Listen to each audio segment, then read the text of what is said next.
Hi friends, જય શ્રી કૃષ્ણ.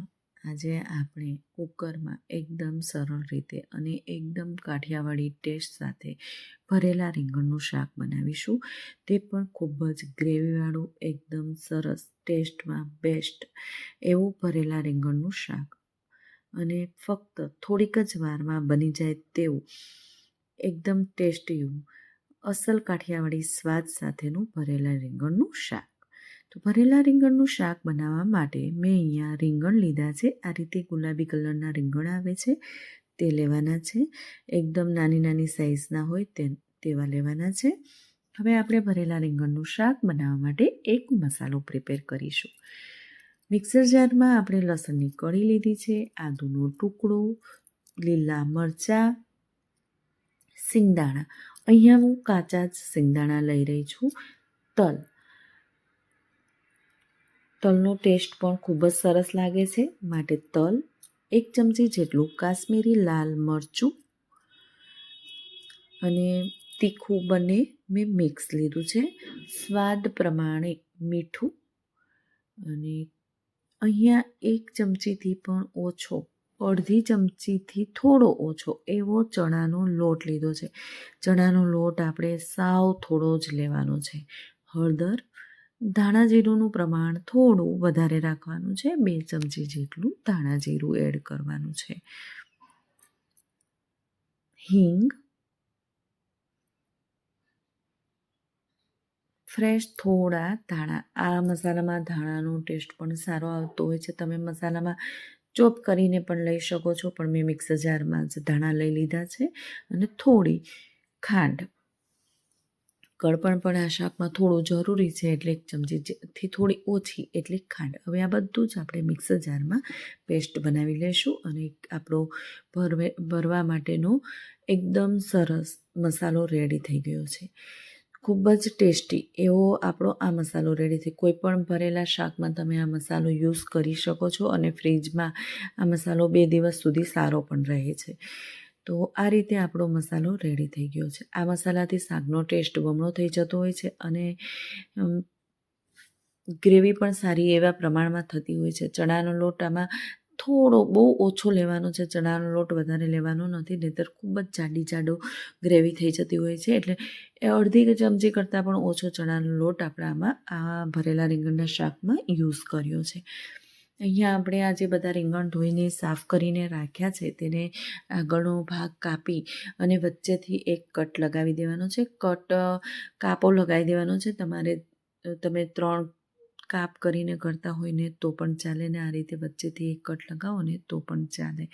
તો આ રીતે આપણે કટ લગાવી દીધો છે.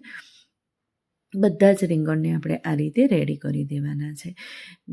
એકદમ ઊંડે સુધી કાપ કરી દઈશું, જેથી આપણો મસાલો છે એ સારી માત્રામાં અને વધારે પ્રમાણમાં અંદર ફિલઅપ થઈ શકે. તે માટે આપણે આ રીતે બધા જ રીંગણને રેડી કરી દઈશું. આ શાકમાં હું બટેટા પણ એડ કરી રહી છું. જો તમારે બટેકા એડ ન કરવા હોય તો પણ ચાલે, પણ કોઈ છોકરાઓ ઘરમાં હોય અને બટેટા ખાવા હોય, રીંગણ ખાતા ના હોય, તો આપણે અલગથી બટેકાનું શાક બનાવવાનું જરૂર નથી. આપણે તેમાં જ અંદર મિક્સ કરી દઈએ તો પણ ચાલે છે. અહીંયા બટેકા આપણે ભરવાના નથી, એના પીસ કરીને જ આપણે તેને અંદર નાખી દઈશું. તો અહીંયા મસાલામાં આપણે 1 ચમચી જેટલું તેલ એડ કર્યું છે. તેલ એડ કરીશું, અને બધા જ રીંગણ જે આપણે કાપ કરીને રેડી રાખ્યા છે તેમાં બધું જ સારી એવી માત્રામાં, એટલે કે રીંગણને થોડું ખુલ્લું કરીને જેટલો વધારે મસાલો અંદર સમાય એટલો આપણે સમાવી દઈશું. કાઠિયાવાડમાં તો રીંગણનું શાક, આ રીતે ભરેલા રીંગણનું શાક તો અઠવાડિયામાં 2-3 વાર બનતું જ હોય છે. ખરેખર આ શાક ખાવાનું ખૂબ જ ટેસ્ટી લાગતું હોય છે. અને રીંગણ તો કહેવાય છે ને શાકોના રાજા છે, એટલે શિયાળામાં તો રીંગણનો ટેસ્ટ કંઈક અલગ જ હોય છે. અને રીંગણ પણ એટલા સરસ ટેસ્ટી અને મીઠા મળતા હોય છે. તો આપણે આવું શાક બનાવીએ ને તો એનો સ્વાદ વધારે બમણો થઈ જતો હોય છે. આ શાક આપણે રોટલી, ભાખરી કે જુવારના રોટલા જોડે તો ખૂબ જ ટેસ્ટી લાગતું હોય છે. જો તમારે ભરેલા રીંગણનું શાક તમારાથી સારું ના બનતું હોય, અથવા આ રીતે કોઈ દિવસ ના બનાવ્યું હોય, તો ચોક્કસથી એકવાર મારી રીતે ટ્રાય કરજો, ખૂબ જ ટેસ્ટી બનશે. આ રીતે આપણે બટેટાના પીસ કરી દઈશું. જો તમારે બટેકા ભરવા હોય, નાની સાઇઝના બટેકા લીધા હોય અને ભરવા હોય તો પણ તમે કાપ કરીને ભરી શકો છો, પણ હું અહીંયા ભરતી નથી, આ રીતે પીસ જ કરી દઉં છું. તો અહીંયા આપણા પર રીંગણ ભરાઈ ગયા છે. તેલ પણ ગરમ કરવા મૂકી દીધું છે. 3 ટેબલ સ્પૂન જેટલું તેલ લીધું છે. તેલનું પ્રમાણ થોડું વધારે લેવાનું છે. રાઈ નાખવાની છે. બધી જ રાઈ ફૂટી જાય ત્યારબાદ જ આપણે જીરું એડ કરીશું. રાઈ ફૂટી જાય ત્યારબાદ જ જીરું એડ કરવાનું છે, ઉતાવળ કરવાની નથી. જીરું ફૂટે ત્યારબાદ આપણે હિંગ એડ કરી દેવાની છે. થોડો મીઠો લીમડો એડ કરી દઈશું. ત્યારબાદ આપણે ઝીણું સમારીને લસણ લીધું છે. લસણનો ટેસ્ટ આ શાકમાં ખૂબ જ સરસ લાગતો હોય છે.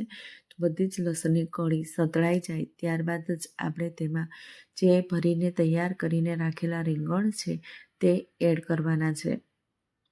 ધીમે ધીમે આપણે બધા જ રીંગણ એક એક કરીને એડ કરી દઈશું. અહીંયા આપણે બટેટા ભર્યા નથી ને તો પણ ખૂબ જ સરસ રીતે આપણા બટેકા પર પણ મસાલાનું કોટિંગ થઈ જશે અને બાળકોને બટેકાની સાથે એક રીંગણ આપી દઈશું ને તો પણ ખબર નહીં પડે. તો થોડી હળદર એડ કરી દઈશું. તો આ રીતે આપણે તેને તેલમાં સાતળવાનું છે. હા, કોઈ પણ શાક હોય ને એને તેલમાં આ રીતે કકડાવવું ખૂબ જ જરૂરી છે, તો જ શાકનો ટેસ્ટ આવતો હોય છે. તમે આ જ પ્રોસેસથી આખું શાક બનાવો છો, પરંતુ જો તેને તેલમાં આ રીતે કકડવા નથી દેતા, કકડવા મતલબ કે આ રીતે ચડવા નથી દેતા તેલમાં, તો શાકનો ટેસ્ટ નહીં આવે. એટલે આ રીતે તેલમાં એને થવા જ દેવાનું છે. કોઈ પણ શાક માટે આ ટિપ્સ તો ફોલો કરવાની જ. આપણે સ્વાદ પ્રમાણે થોડું મીઠું એડ કર્યું છે.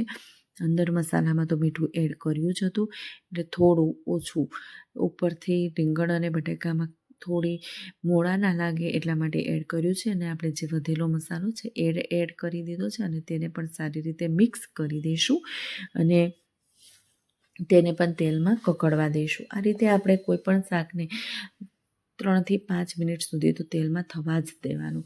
એક ટામેટું આપણે ઝીણું સમારીને લીધું છે તે પણ એડ કરી દીધું છે. તો આ શાકમાં આપણું કોરું નહીં થાય, એકદમ ગ્રેવીવાળું અને ખાવાની મજા પડે એવું બનશે. તમે આ રીતે જો શાક બનાવશો ને તો તમારા ઘરમાં રોટલી ઓછી પડશે, એ વાત તો નક્કી જ છે. તો આ રીતે આપણે તેલમાં થોડી વાર થવા દઈશું અને ત્યારબાદ જે મસાલો વધ્યો છે ને તે પણ એડ કરી દઈશું. બધો જ મસાલો આપણો આમાં એડ થઈ ગયો છે અને અડધો ગ્લાસ જેટલું પાણી એડ કરી દઈશું. આપણે રોજ શાક તો બનાવતા જ હોઈએ છીએ, એટલે આપણને આઈડિયા તો આવી જ જતો હોય છે કે પાણી આ રીતે અડધા રીંગણ ડૂબે અને અડધા રીંગણ બહાર રહે એ રીતે પાણી એડ કરવાનું છે. ક્વોન્ટિટી ઉપર પાણી હોય છે. હું અહીંયા આટલા રીંગણમાં અડધો ગ્લાસ પાણી એડ કરી રહી છું. કેટલા પ્રમાણમાં તમે શાક બનાવો છો તેના પ્રમાણમાં પાણી એડ કરજો. આ રીતે અડધા રીંગણ આપણને પાણીમાં ના રહે, બહાર રહે ને અડધા અંદર રહે પાણીમાં, આ રીતે આપણે પાણી નાખીશું અને થોડું ઉપરથી લાલ મરચું એડ કરી દઈશું. આટલું પાણી ઉમેરશો ને તો તમારું શાક ગ્રેવીવાળું બનશે, ના સૂકું બનશે, ના બહુ પાણીવાળું બનશે. તો ભરેલા રીંગણનું શાક છે તો બહુ રસો હશે તો પણ નહીં સારું લાગે. એટલે પાણી એકદમ શાંતિથી આ રીતે અડધો ગ્લાસ જ એડ કરવાનું છે. ક્વોન્ટિટી પર રહેશે પાણી એડ કરવાનું. તો આપણું શાક અહીંયા ભરેલા રીંગણનું એકદમ કાઠિયાવાડી ચટાકા સાથે અને કાઠિયાવાડી ટેસ્ટ સાથે રેડી છે.